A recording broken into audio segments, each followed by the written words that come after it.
I'm reading it's a it's an interview.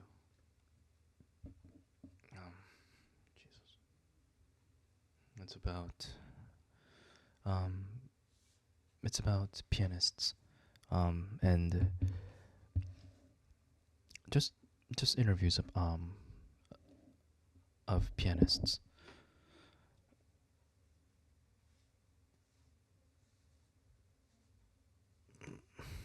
I'm reading about Arthur Rubinstein.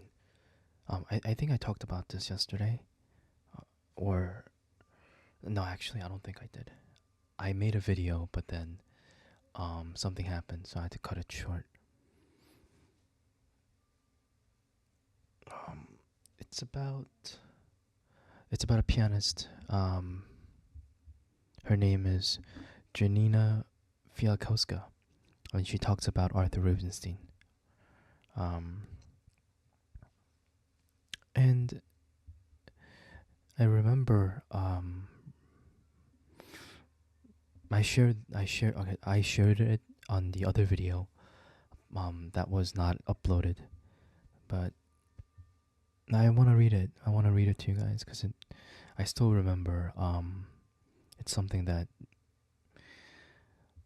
one should learn how to do. Well, I not one should. It's something that I personally want to learn. I don't know about others, and I'm not gonna be saying that saying something like, oh, like you guys should learn it as well, because it's complicated. I don't know how to describe it. I don't know if it's because I don't want to be that um I just forget it. It feels like I'm lecturing people.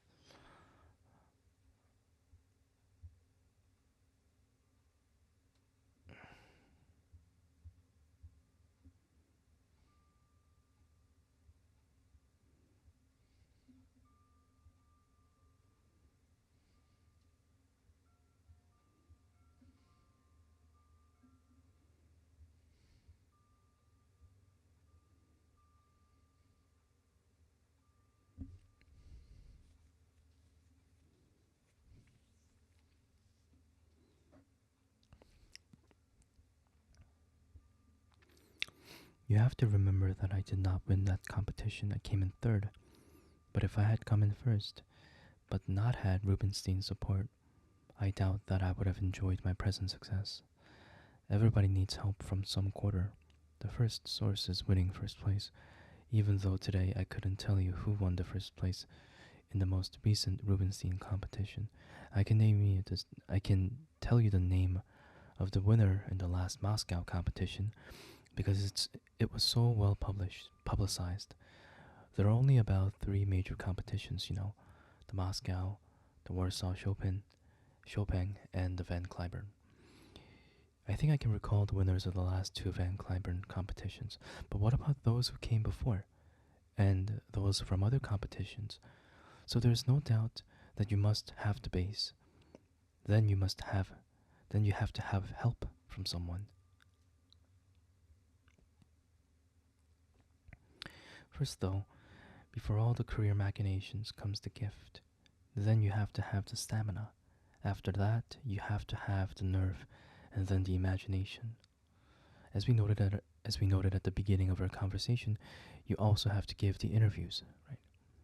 Otherwise, you must become such a prima donna that you develop the reputation of being interesting. But something has to happen after the beginning. All of life is a performance, isn't it? I certainly think it is. At least in my career, that's so. Actually, you become your performance. Without a doubt, Rubinstein became his performance. Isn't that lovely? I remember reading it last yesterday, and she has such a way with words.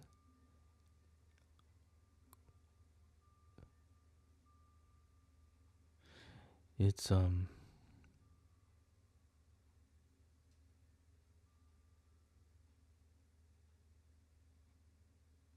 Yeah, she has such a way with words. When I first met him, I told myself that no one could be that charming all the time, but he was. From the moment he woke up in the morning when he'd come down to breakfast, he was like a child who was experiencing something fabulously new.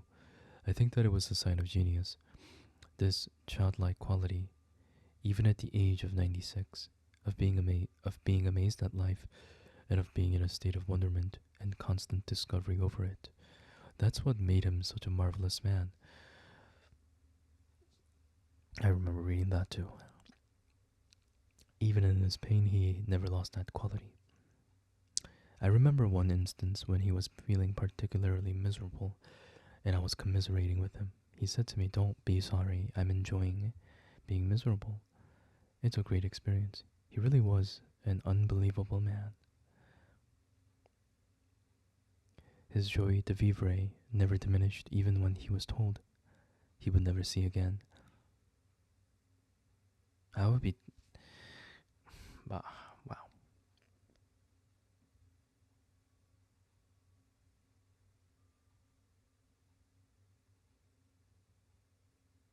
Wow.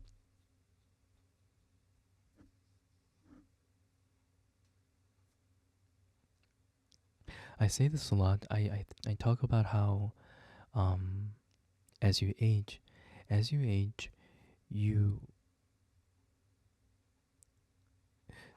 the feeling of loneliness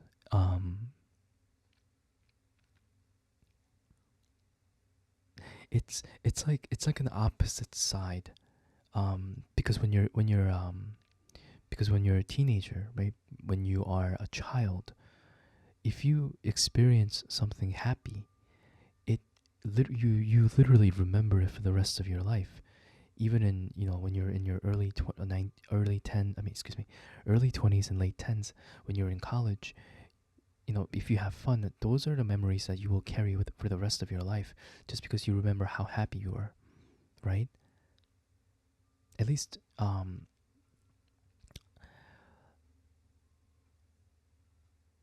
particularly for me, I don't remember feeling I don't remember feeling, very bad. Um, and I don't know if it's because there's that saying where if it's so sad, you just permanently lock that um, time. Like your brain just shuts it off. So you don't really have a recollection of what exactly happened during that period because you don't want to be sad. Like you don't want to remember the bad things, but you want to remember the good things. But it's also strange, right? Because when you feel when you feel something bad, sad, negative, even if you have 10 instances of being happy, that one negative thing is the one that is like a sour thumb. It's like excuse me, a sore thumb. It may be very different. I could be comparing just two different things here, just because they're shaped similarly, but it's a completely different thing.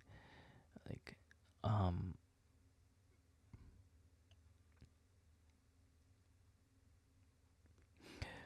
I wanted to talk about how I believe right now. So this is my thoughts of happiness and sadness.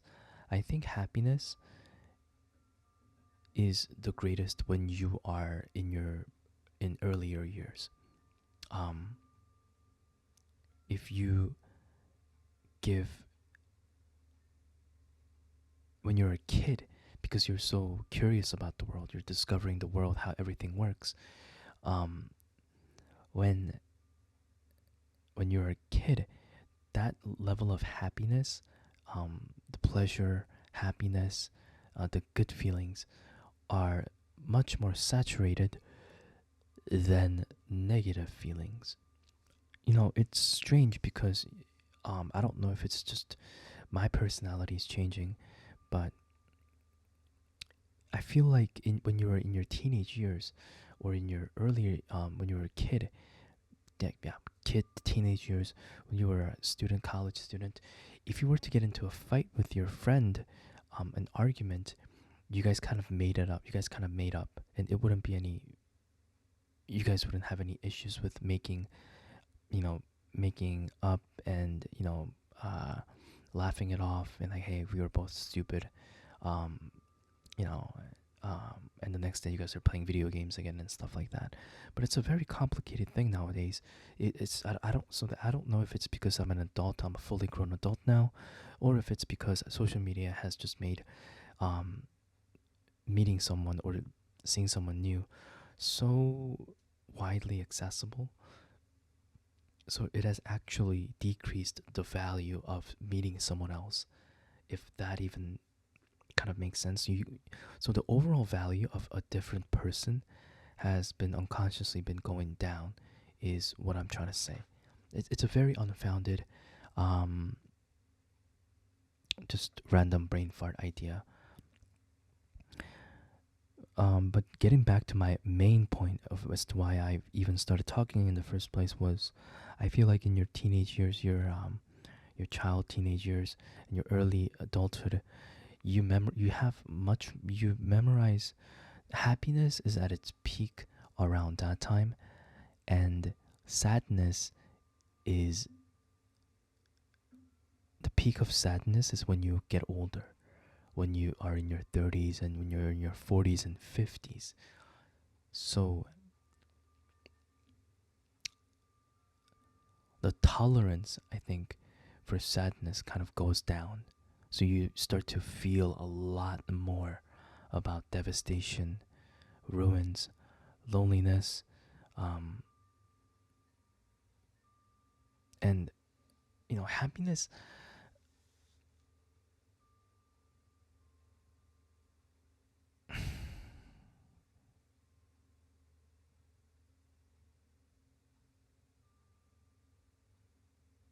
I think maybe scratch that. I think your sense of happiness does go up, but I feel like you're more prone to feel negative feelings, to see negative feelings out of things um,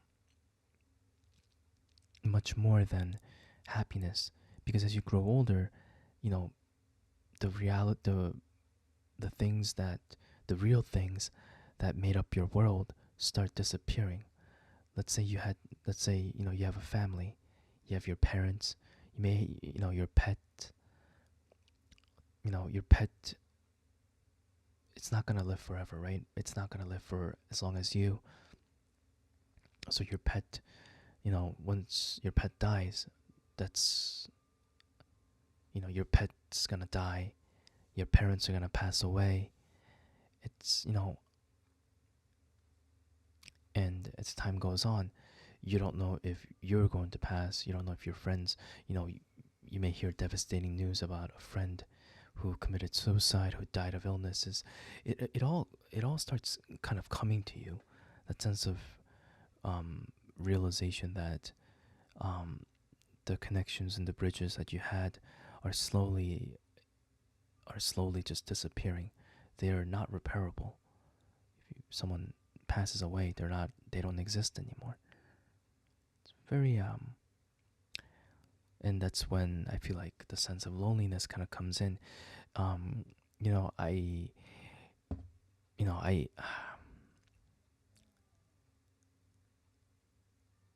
when you I read something online talking about the how um, the grief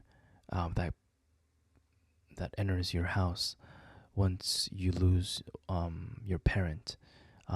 There, um, someone was talking about their dad passing, and she wanted to ask him after he passed. It was about, I think, a few days afterwards.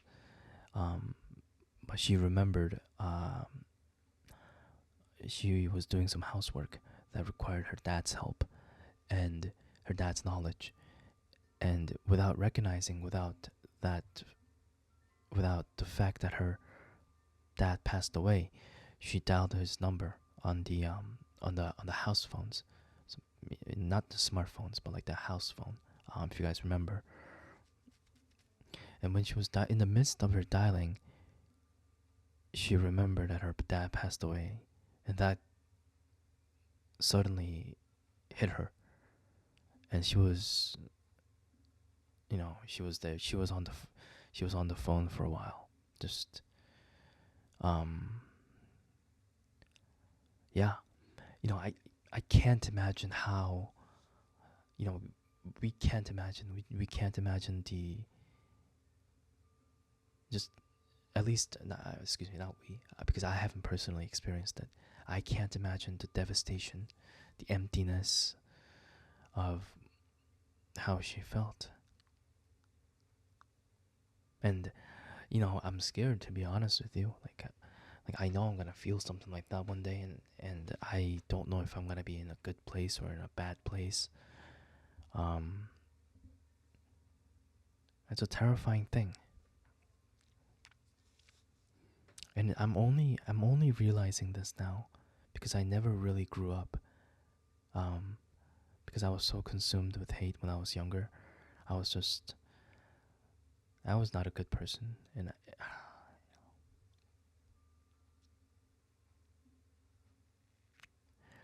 so what I really wanted to talk about was how Rubinstein was able to have this childlike quality of curiosity, of constant, being in a constant state of wonderment, even at the age of 96. It's phenomenal, right? And that's strange because every time I try to attempt to do something, there is that unknown. I don't know if it's like fear, but there is that unknown barrier that kind of makes me second guess my decision of wanting to do something. Um, it's bizarre. It really is bizarre. I don't know why. I don't know what it is about that.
This is interesting because um, I was talking about. Remember how I was talking about maturity and kind of growing up? Like, so she says, this is what she says.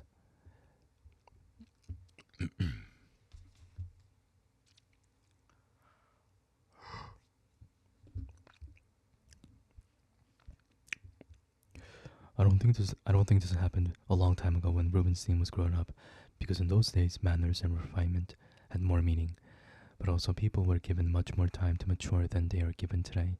Today, if you don't have a career by the age of 30, you're more or less washed up. You'll never have a career.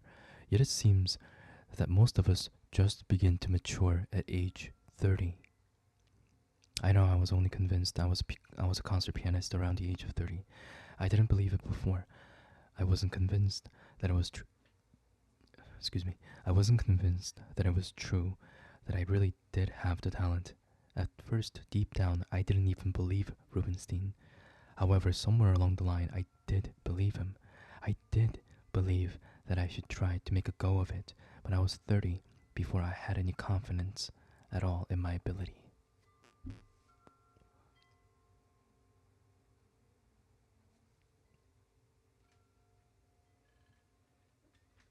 You know,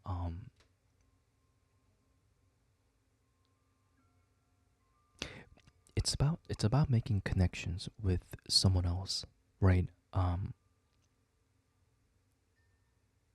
I've never I don't remember, at least recently, feeling something like this, of where I really truly hey, wait, that sounds like something that I think about.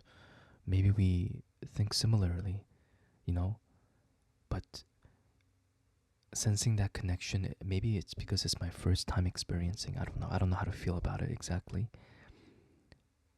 I don't know if I'm supposed to be happy or just, oh, okay, so this person kind of thinks about it. That's cool. You know, not in a bad way, but I thought I thought I would be at least a little bit more excited um, when I have this, when I, you know, when I found myself reading something that I was um, mostly sure it's that I was mostly sure about, and that is people. You know, people don't really fully develop. Like their brain doesn't fully develop until the late 20s. I believe females develop uh, much quicker than men.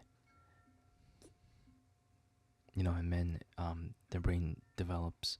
I think females, it stops developing um, by like 27, 28, and for males, as late as 30. That's what I read somewhere on one of the one of the medical pages, because I searched it up, because it's quite I wouldn't say that I would say, yeah, I would say that I matured up much more, and I was much happier um 2 3 years ago. Not that I'm depressed, or not that I'm just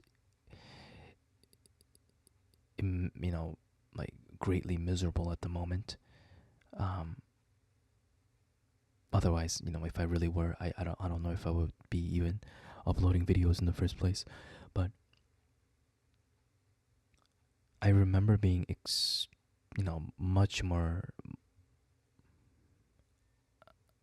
I I remember that I was happier 3 years ago than I am right now. Um,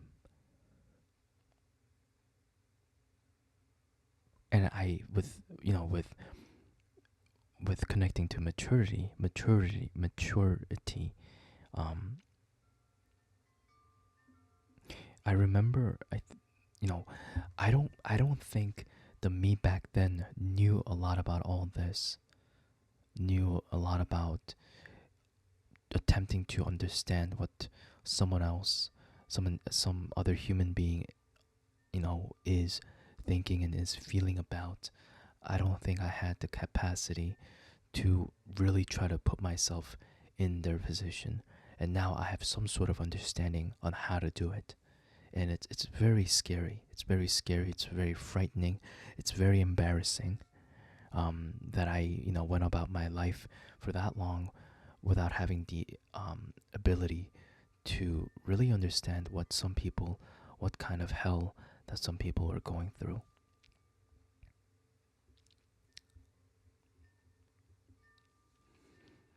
So with much trepidation, and a certain amount of unpredictability, the creator was launched, after a kind of roller coaster ride without Rubenstein has come to its peak, or headed with the Miss Fialkowska. The career, in fact, has just begun, at least according to her assessment of her present status. Where am I in my career now at the beginning? It's only now that I feel ready to take on anything, and I do mean anything. Any piece, any orchestra that's out there, and any tour. I know my limits now. I know myself. I know what I can do and what I can't do. How does she know that?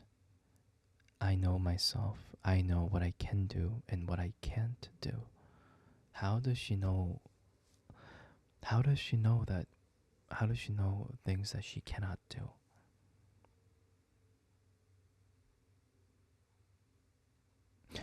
It's also an interesting thing. How do you know what you can and you can't do?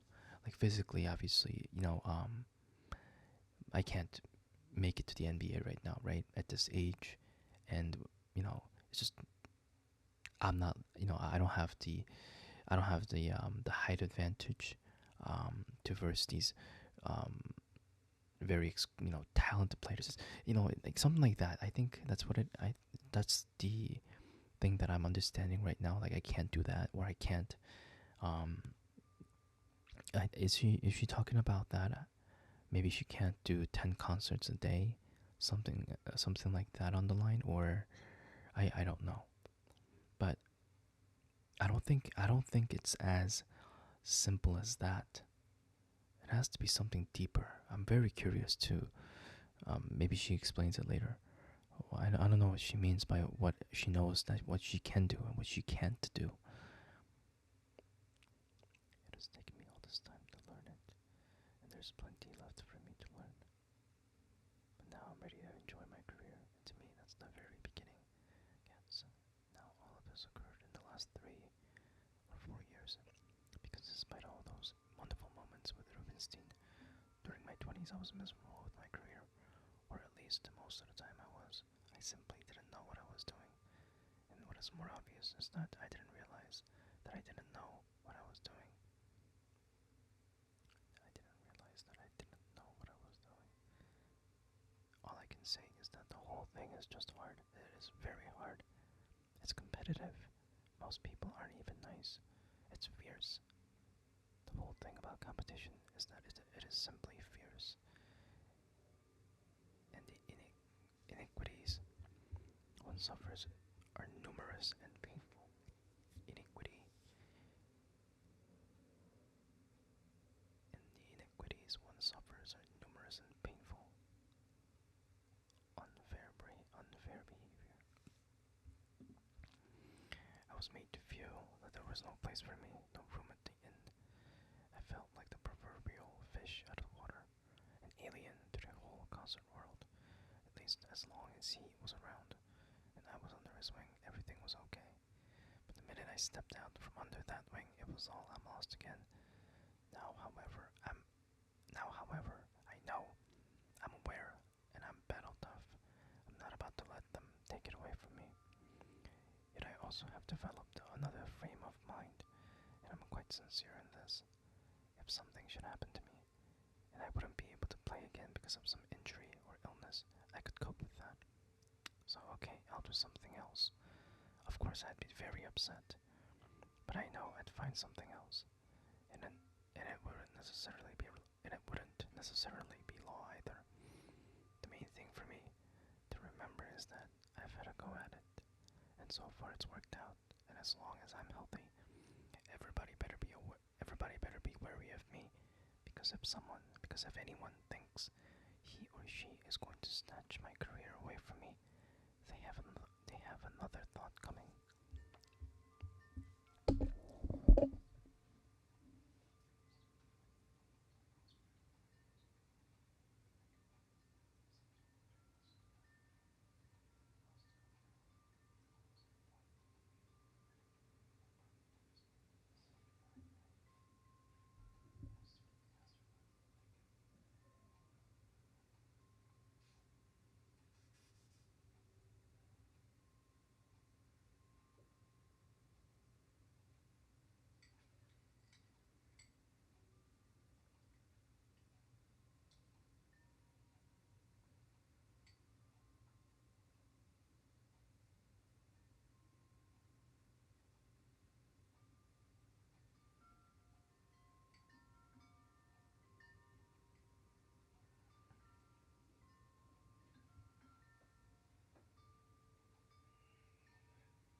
See you guys in the next video.